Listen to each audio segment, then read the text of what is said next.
Bienvenidos jóvenes a esta clase de gestión de costos. Esta sería la clase número 3. Estamos continuando con la presentación de los estados financieros.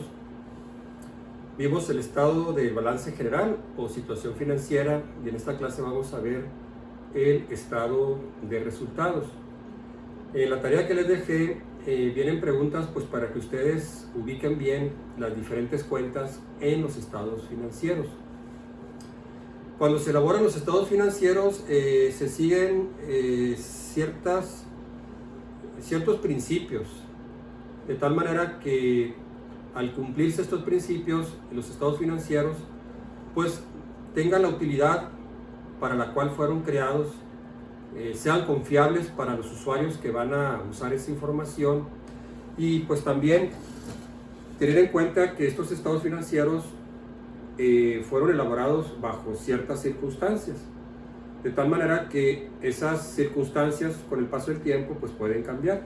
Entonces, antes de ver el siguiente estado de resultados, vamos a ver las características básicas de la información financiera.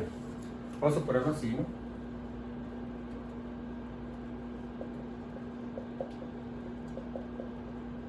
Características básicas de la información financiera. Entonces son tres. La primera es utilidad. Este principio o esta característica significa que la información financiera que se va a reflejar en los estados debe ser útil para los usuarios que van a utilizar esta información. Por ejemplo, como un periódico. Un periódico trae varias secciones que va dirigido pues a diferentes lectores usuarios. Viene una sección general, luego viene una sección que habla de política, una sección que habla de dinero o finanzas, una sección que habla de deportes, otra sección que habla de sociales, etcétera, ¿no? Entonces la información financiera también debe prestar una utilidad para los usuarios externos que van a hacer uso de esa información. Entonces esa es una característica que deben tener los estados financieros. La número 2 es confiabilidad.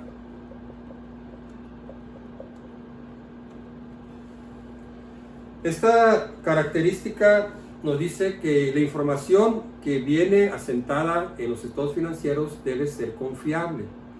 Se refiere que al proceso de integración o elaboración de los estados financieros debe ser objetivo, por un lado. Por otro lado, esta información también debe ser estable, es decir, las reglas en las cuales se elaboró el estado financiero siguieron principios estables.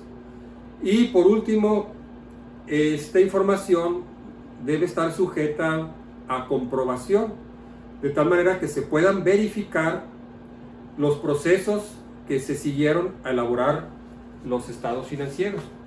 Entonces, en especial en este punto, confiabilidad, uno, que el proceso que se siguió para la elaboración de los estados financieros haya sido objetivo.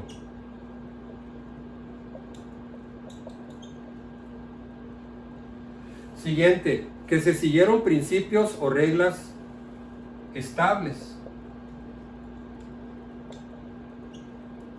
Y por último, que este proceso que se siguió o reglas que se utilizaron pues estén sujetos a verificación o comprobación, o sea que sea verificable. Objetivo, estables y verificable. Bueno, y el último es provisionalidad.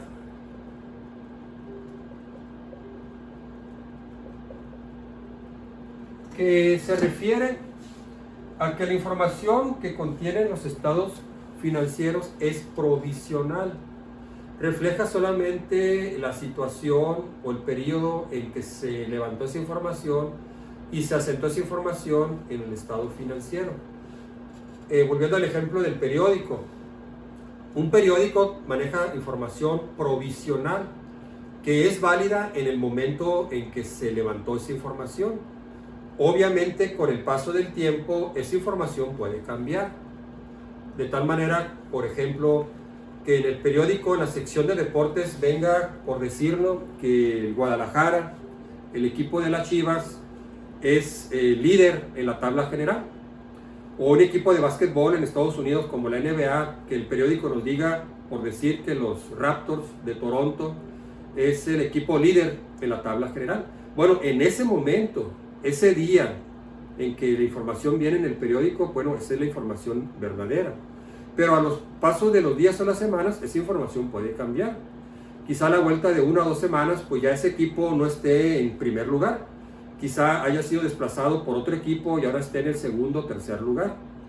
Entonces, eso se refiere a provisionalidad, que la información es provisional, que es válida en el momento en que se levantó, pero que puede ocurrir que con el paso del tiempo esta información pues pueda cambiar. Bueno, muy bien, son los principios básicos que se deben seguir en la elaboración de los estados financieros. Aquí en clase, en este curso específicamente, pues vamos a ver el estado de balance general, que también se le conoce como estado de situación financiera, y el estado de resultados. El del balance general presentamos en la clase pasada. Aquí voy a hacer rápidamente un resumen. Balance general. Debe indicar el periodo en que se cerró esa información y se asentó en el balance, ¿no? Entonces siempre viene, por ejemplo, al 31 de diciembre del año 2000X, ¿no? Entonces tiene que referirse al momento en que se cerró. Entonces están los activos, los pasivos y el capital. La ecuación contable nos dice que el total de activos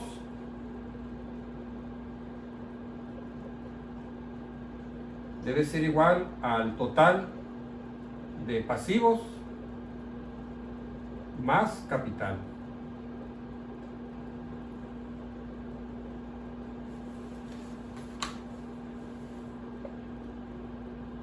Recuerden que este lado del balance general representa la inversión de la empresa, y este lado, en este formato, del lado derecho, representa el financiamiento, los recursos monetarios que se obtuvieron para poder adquirir la inversión de la empresa. Los pasivos son deuda.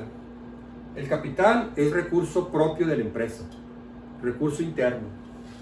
Los activos, pues los dividimos en activos circulantes,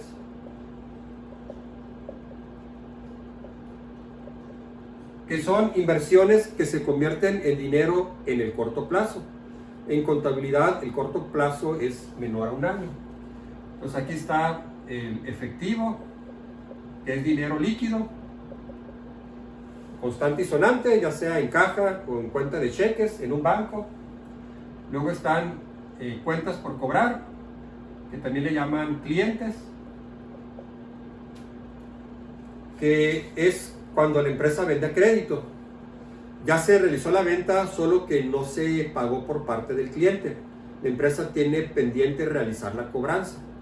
Pues aparece aquí como un activo circulante porque es una cuenta que se va a convertir en dinero. Cuando la empresa le cobra a su cliente en unas semanas o meses, pues se va a obtener ese dinero en efectivo.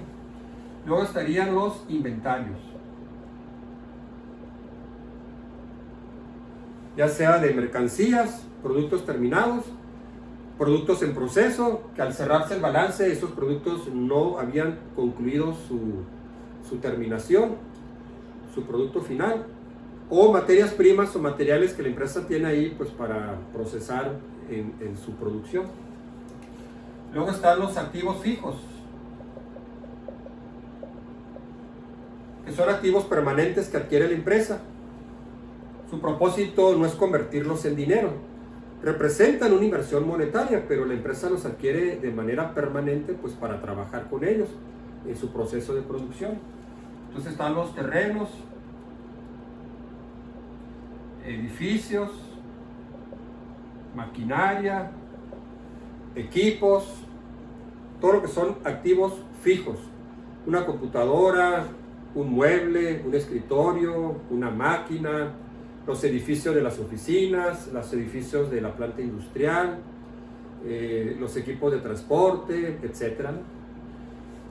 Y a todo esto le restamos nosotros la depreciación acumulada. A eso le llaman activos fijos netos. Explicaba en la clase anterior que muchos de estos activos pierden valor pues por el paso del tiempo, por el uso que se les da, se desgastan y pierden valor monetario. Entonces se les resta la depreciación acumulada y eso nos da el activo fijo neto. Excepto terrenos, que es el único activo fijo que no se deprecia. Bueno, pues ahora sí, para que no quede muy aquí con demasiada información, pero pues aquí entendemos que el edificio, maquinaria, equipos, se le tiene que restar la depreciación. Luego están los activos diferidos, que también son activos fijos pero intangibles, que serían, pues, por ejemplo, los gastos de organización de la empresa, hacer el acta constitutiva ante un notario público, llevarlo al registro de la propiedad para registrar la empresa, darlo de alta en Hacienda, todos los gastos que se incurrieron pues para la constitución de la empresa. También en caso de que la empresa pues adquiera una licencia o una patente, la empresa elaboró un producto o bien implementó un proceso y entonces patenta ese proceso o patenta ese producto o la marca también.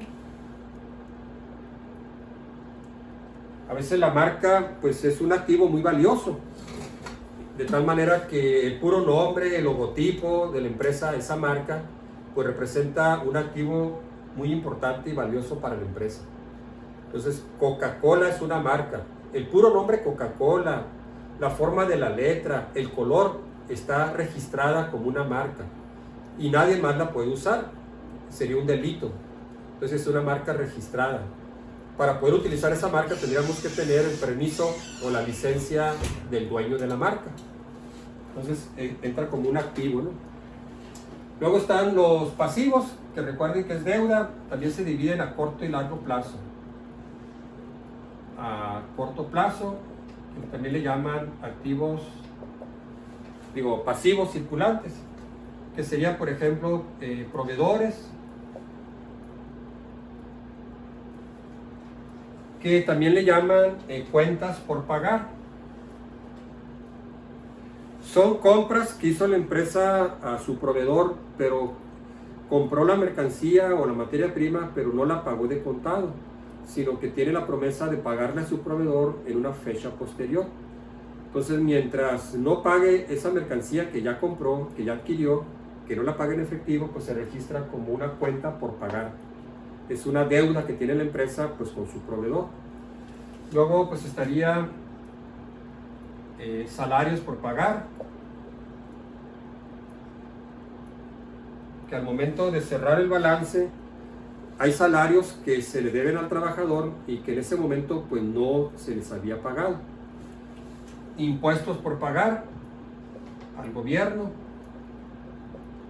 explicaba en la clase anterior, los impuestos que la empresa debe pagar por los ingresos y las utilidades que obtuvo en el mes de agosto, las debe pagar en septiembre.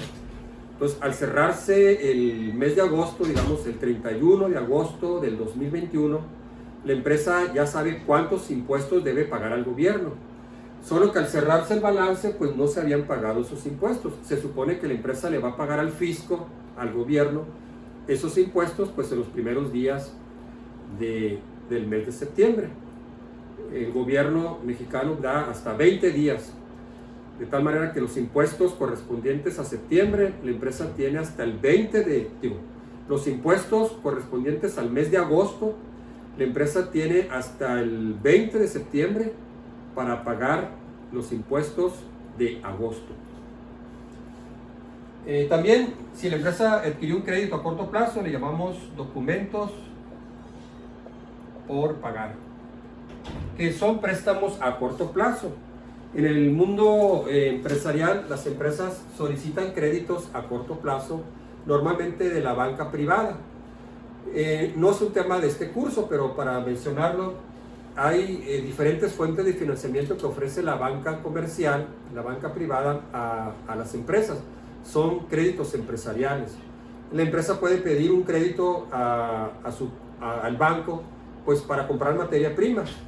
Puede pedir un crédito tal vez porque no tiene dinero para pagar los salarios de este próximo mes a los trabajadores, entonces pide un crédito al banco.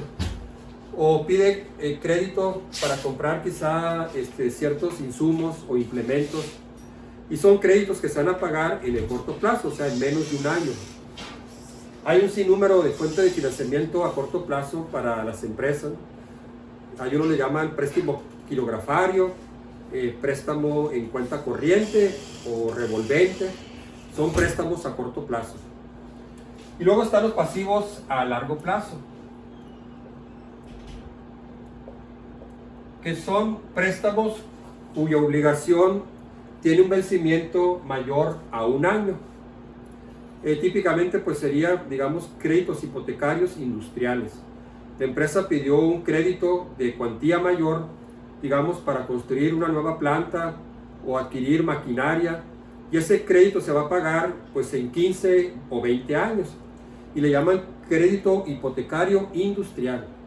La empresa adquiere ese crédito poniendo como garantía su propiedad, por eso se llama hipotecario. Y son créditos a largo plazo porque son créditos de cuantía mayor, que la empresa pues va a tener oportunidad de saldar esa deuda pues en un periodo muy largo de tiempo, 15 o 20 años, ¿no? A eso le llaman pasivos a largo plazo. La suma de estos dos, el pasivo a corto plazo y a largo plazo, nos da el pasivo total. Y el capital, recuerden que le llamamos capital contable, que así poniéndolo muy simplificado serían el capital social, que es el que aportan los socios, y las utilidades retenidas, aquí lo voy a poner acumuladas,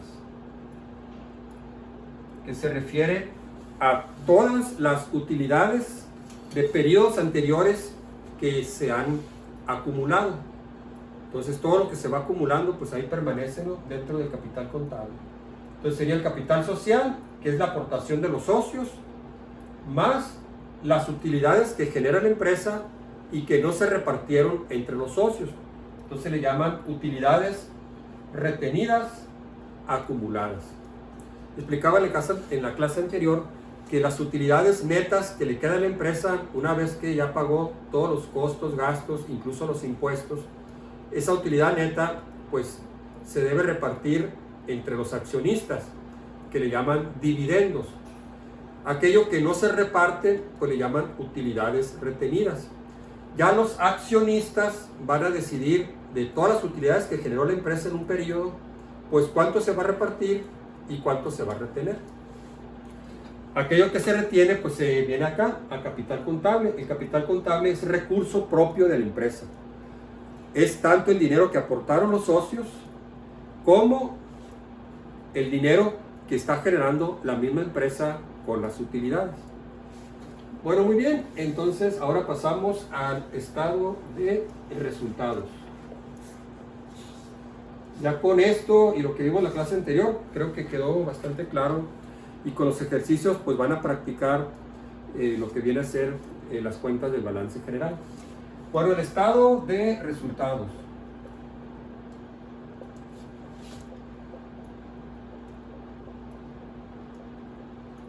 Este abarca un periodo, aquí vamos a manejarlo por un año.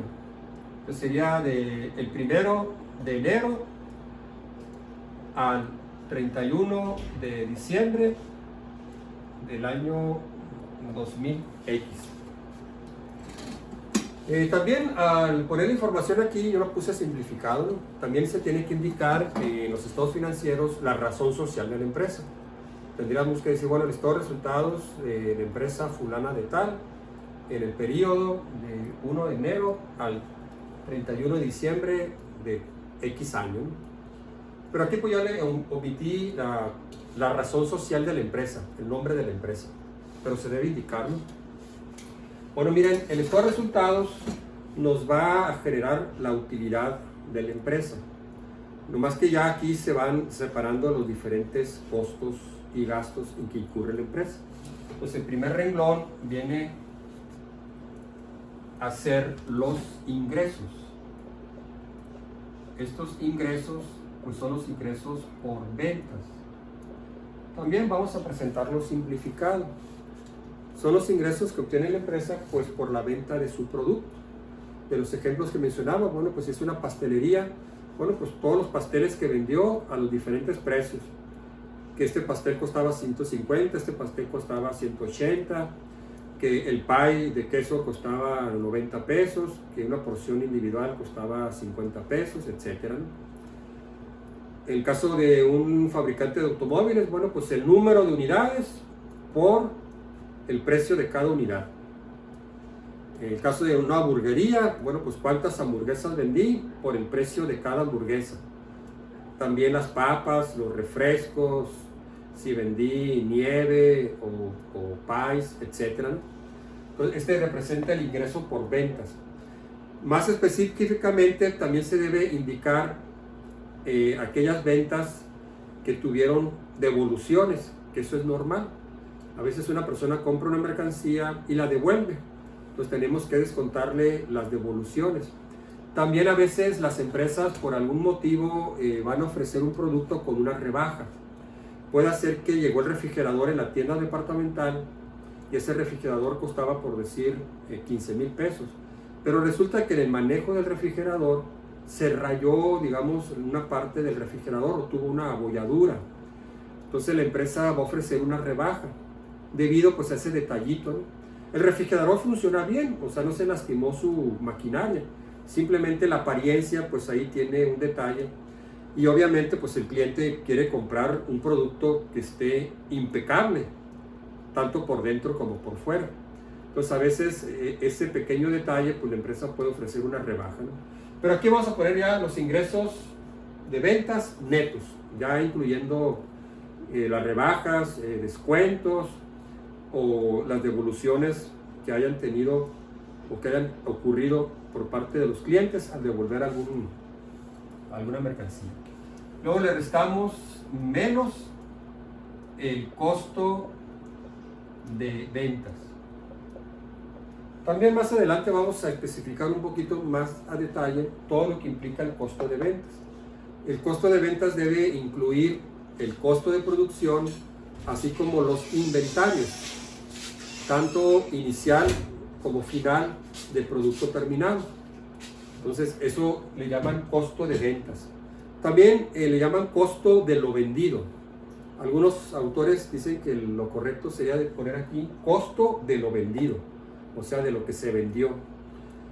Y repito, que está compuesto por el costo de producción y por la variación en los inventarios del producto terminado, pero por lo pronto eso vamos a verlo, vamos a dejarlo así y ya más adelante vamos a desglosarlo.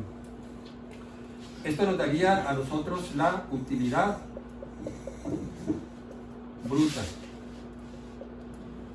De aquí nosotros le restamos los gastos que le llaman gastos operativos o gastos de operación. Estos gastos operativos o gastos de operación también se desglosan, ya sean en gastos de venta o gastos de administración. Los gastos de administración también se pueden desglosar, ya sea todo el personal administrativo que no interviene en la producción, sino que está en las oficinas, la secretaria, los gerentes. Gastos de administración también incluye pues de papelería que se requiere. También se pueden incluir los gastos de marketing. La empresa normalmente tiene que hacer algún tipo de publicidad Entonces también se pueden incluir ahí los gastos de marketing, los gastos logísticos, que son los gastos de distribución o comercialización. La empresa tiene que llevar el producto pues al mercado. Entonces esos gastos de comercialización, de llevar el producto en los canales de comercialización, que puede incluir los gastos logísticos, gastos de transporte, gastos de almacenamiento en inventario, pues también se incluyen ahí como gastos de administración. Los gastos de venta normalmente son las comisiones que se pagan a los vendedores. Muchas empresas tienen un cuerpo o un grupo de vendedores que son los que están llevando el producto al cliente. Entonces esta fuerza de ventas pues tienen salarios. Un agente de ventas pues puede tener su automóvil de la empresa. Ello va a implicar pues el automóvil, pagar la gasolina del automóvil, el mantenimiento del automóvil, el salario del vendedor. Entonces muchas empresas requieren a veces una fuerza de ventas, personas vendedoras que lleven el producto hasta el cliente. Entonces esas comisiones que se pagan a los vendedores pues entran como gastos de venta. Las comisiones pues es en función de las ventas del vendedor. Entre más ventas realice el vendedor, pues recibe una comisión de esa venta y es parte de su salario. Bueno, una vez que restamos todos los gastos operativos, gastos de administración, publicidad, marketing, gastos logísticos, gastos de ventas, entonces nos da la utilidad operativa o utilidad de operación. Aquí lo voy a poner entre paréntesis por sus siglas en inglés, como también se le conoce en el mundo de las finanzas. Se le conoce la utilidad antes de impuestos e intereses. Estas son las siglas en inglés. Y es muy conocido en el mundo de las finanzas, ¿no? En el vocabulario. El EBIT, que es utilidad antes de impuestos e intereses. A la utilidad operativa le restamos los gastos financieros. Bueno, se tiene como principio separar los gastos financieros de los gastos operativos. Entonces aquí se clasifican en el estado de resultados. Hay gastos que provienen de la producción, es decir, de quien está llevando a cabo las operaciones, el que está trabajando en la máquina, el que está ensamblando el producto, la materia prima que se requiere, los componentes, los subensambles. Esos son costos de producción. Luego están gastos operativos, de aquellos gastos que no están relacionados directamente con la producción, pero que se requieren, pues. Se va a requerir personal administrativo, pues, para estar llevando el control, la contabilidad, todo lo que tiene que ver con la administración de la empresa. También lo que mencionamos ahorita, pues hay que gastar también en publicidad para dar a conocer el producto, los gastos de comercialización, los gastos de distribución o gastos logísticos, pues también son requeridos. No tienen que ver con la producción, pero son gastos que se incurren y son necesarios. Y los gastos financieros se separan. Son los gastos que provienen cuando la empresa pide un financiamiento externo, o sea, cuando pide una deuda, un préstamo, o sea, un pasivo. Entonces, al obtener ese pasivo, esa deuda, la empresa tiene que pagar intereses por ese préstamo, crédito que solicitó y que obtuvo. Bueno, esos intereses por ley son deducibles de impuestos. Entonces, si la empresa pidió un crédito y por ese crédito está pagando intereses, el pago de los intereses lo va a descontar de su utilidad. Entonces aquí le vamos a poner utilidad neta antes de impuestos.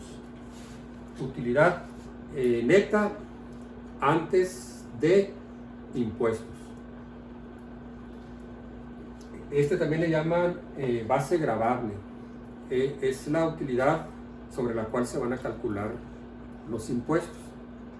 Entonces, digamos, un dentista que tiene su consultorio, pues va a descontar todos los costos que incurrió, que lo que ocupó pues ahí en su consultorio dental.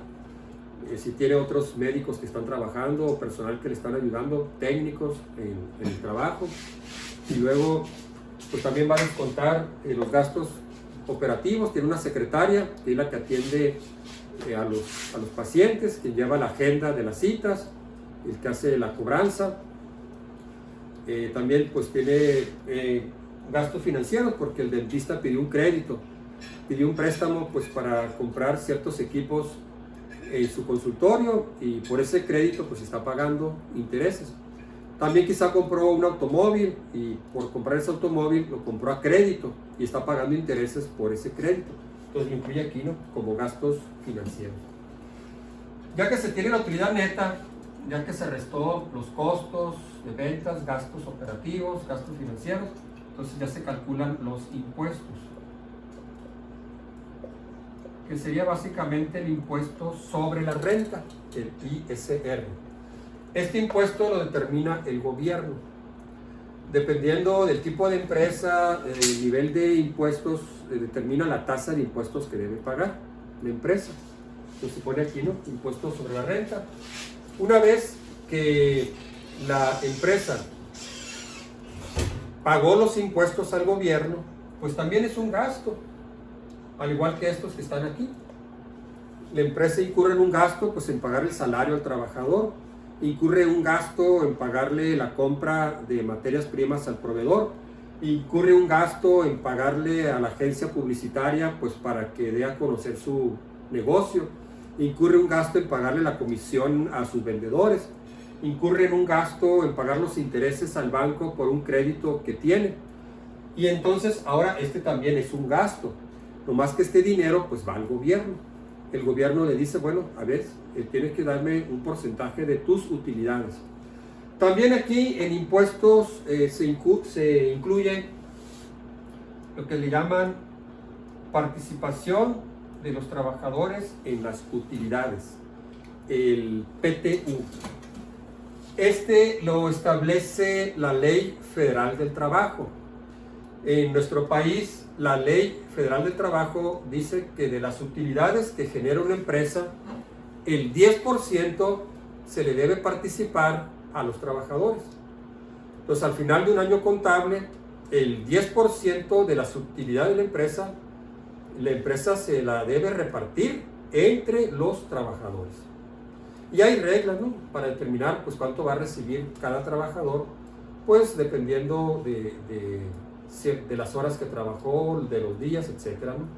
Entonces ese 10% pues va para los trabajadores. Lo vamos a incluir como si fuera un impuesto porque lo establece el gobierno. Entonces el gobierno dice, un dinero me lo das a mí y otro dinero pues se lo vas a dar a tus trabajadores. Y es por ley, es obligatorio. Entonces, es decir, el gobierno dice, bueno, te voy a cobrar el 20% de impuesto, más el 10% que debes darle a tus trabajadores. En total, de todas las utilidades que ya te quedaron, debes darle el 30%, 20% a mi gobierno y 10% a los trabajadores y empleados. Ya que el gobierno paga los impuestos, pues entonces nos da la utilidad neta después de impuestos. Yo la abrevio así, ¿no?, D/I. Este sería utilidad neta antes de impuestos y este sería utilidad neta después de impuestos. En la clase pasada expliqué que esta utilidad es la que se va a repartir entre los accionistas. Lo que no se reparte se va a ir a capital contable como utilidades retenidas. Ya la junta de accionistas o la junta directiva pues va a decidir cómo se va a repartir el pastel. De esas utilidades que quedaron aquí, pues cómo se va a repartir, ¿no? Si se va a repartir todo o se va a retener un porcentaje de esas utilidades. Entonces ya la empresa pues determina en cuánto van a ser dividendos, que son las utilidades repartidas, y cuánto se va a retener, que le llamamos utilidades retenidas. Bueno, pues muy bien, este sería el estado de resultados. Entonces ustedes pues ya pueden identificar claramente pues cada una de estas cuentas. Entonces aquí en lo que menciona el autor dice los gastos. Los gastos son activos que se han usado o consumido en el negocio con el fin de obtener ingresos. Entonces, si la empresa hace un gasto, pues es con el propósito de obtener un ingreso. Si hace el gasto en publicidad, pues es porque espera que esa publicidad aumente la demanda por parte de los consumidores y compren el producto para darlo a conocer. Dice, este concepto disminuye el capital del negocio en el balance general. El capital contable disminuye. Algunos tipos de gastos son los sueldos, salarios que se pagan a los empleados, las primas de seguro que se pagan para protegerse de cierto riesgo, la renta del negocio, servicios públicos como teléfono, energía, agua, gas, comisiones que se fijan a los empleados, etcétera, ¿no? Gastos de administración son gastos en los que se incurre para mantener el funcionamiento de la dirección y administración de la empresa. Estos gastos no están relacionados directamente con las operaciones que le proporcionan ingresos, pero son necesarios. Entonces, lo que mencionaba, no están directamente relacionados con la producción. O sea, no son gastos que directamente generan ingresos, pero son gastos necesarios. Así como la secretaria, el contador, el gerente, el supervisor, son necesarios. No están directamente relacionados con la generación de ingresos, pero se ocupan pues para llevar el control y la administración de la empresa. Y luego están los gastos de venta. Son aquellos que se generan o incurren cuando la empresa decide comercializar sus productos o servicios. Dentro de este apartado tenemos las comisiones del personal de ventas, gastos de publicidad, gastos de envío a la mercancía o fletes. Y por último, los gastos financieros. Son todos aquellos que son incurridos en actividades relacionadas con el financiamiento de la empresa. Una de las cuentas más representativas que podemos encontrar en este apartado es la de gastos por intereses de préstamos contraídos por la empresa, que sería pues el caso cuando una empresa pide un financiamiento externo y que ese crédito o préstamo pues va a generar intereses y que el gobierno permite incluir los intereses en este renglón. Se dice que son deducibles, o sea, los descontamos. De tal manera que los impuestos que va a recaudar el gobierno, así como el PTU, es sobre esta utilidad. A esta utilidad pues se le multiplica por el porcentaje que establece el gobierno de impuestos, así como la participación de los trabajadores en las utilidades, que es el 10%. Bueno, muy bien, con eso ya pueden empezar a contestar lo que sería la primera tarea del parcial. Ahí les puse la fecha límite de entrega. Básicamente, pues se dice que es como un rompecabezas, ¿no? Tenemos gastos aquí, tenemos estas inversiones, tenemos estas cuentas. Bueno, ¿en dónde va? Pues como un rompecabezas hay que poner la pieza en el lugar correcto, donde embona. Bueno, esta cuenta pues se va al balance general. Esta cuenta pues se va al estado de resultados. Que se compró un camión de transporte para el reparto de mercancía. La compra de ese transporte es un gasto. Va a disminuir el capital contable. ¿Dónde se va a registrar? En el balance general, porque es un activo fijo. En el estado de resultados no se indican las inversiones, no se indica la compra de un camión. Estos gastos son los gastos que mencionamos ahorita. Los gastos que requiere la empresa, como compras de materias primas, gastos de publicidad, un pago de salarios al trabajador, comisiones a los vendedores, la renta del local, el pago del seguro, pues para dar cobertura a los bienes de la empresa, etcétera, ¿no? Ahora, si me dicen, bueno, la empresa contrató un seguro contra incendios y contra robo, bueno, pues ese es un gasto, este va a ir aquí, ¿no? En los gastos operativos. O la empresa adquirió un crédito y va a pagar intereses, bueno, el pago de intereses va a ir aquí. El monto del crédito va a ir en el balance general, en pasivos, porque es una deuda. Se va a registrar ahí como un documento por pagar. Si ese préstamo fue a corto plazo, bueno, se va a ir en pasivo a corto plazo. Si el préstamo es a largo plazo, más de un año, entonces vamos a colocar en el pasivo a largo plazo. Bueno, muy bien, jóvenes, pues sería todo de esta clase. Ya nos vemos en la próxima. Gracias por su atención.